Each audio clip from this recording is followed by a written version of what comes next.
Pading mulmol. Ay, pare. Bugay may chismis ako sa imo, padi. Bugay, ano na naman yan daradara mo? Bistado mo si Susing. Sisay na Susing, si Tabagwang. Ayo. Aw, tanaw. Bugay nagpost na naman bagay ito sa Facebook. Ang bugon pati, ana. Nagpost ning ano.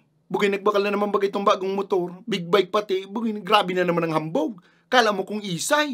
Nali-naliyon sa bago niyang motor. Nanganos naman nga ni. Mugay, gabos na sana ipopost sa Facebook, matur sa ibang bansa, ipopost sa Facebook, makakan sa mga kakanan na masisiram, ipopost sa Facebook, mabakal ning kung ano-ano, ipopost sa Facebook, kala niya manggaro, may naara sa iya ka mga pagpropose niyang an.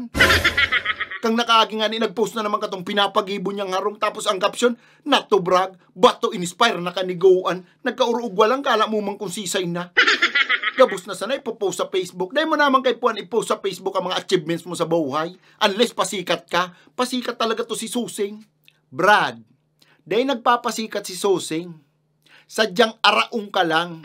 Ano man tamaara ako sa iya. Labot ko man dyan sa mga nagkakabarakal niya. Dahil niya man pati madadara sa langit. Sisay man nagsabi sa'yo mong dadarahon yan sa langit. Ha? Pinagalan niya man yan. Ang masakit kaya sa imo, apektado ka pag may nahiling ka nag-aangat na iba. Lalo na pagkabistado mo. Bako man sa araw ka yan. Ano palan? Inaano ka man ni Susing? Tatig pa para pakiaraman mo ang buhay niya. Facebook niya man ito.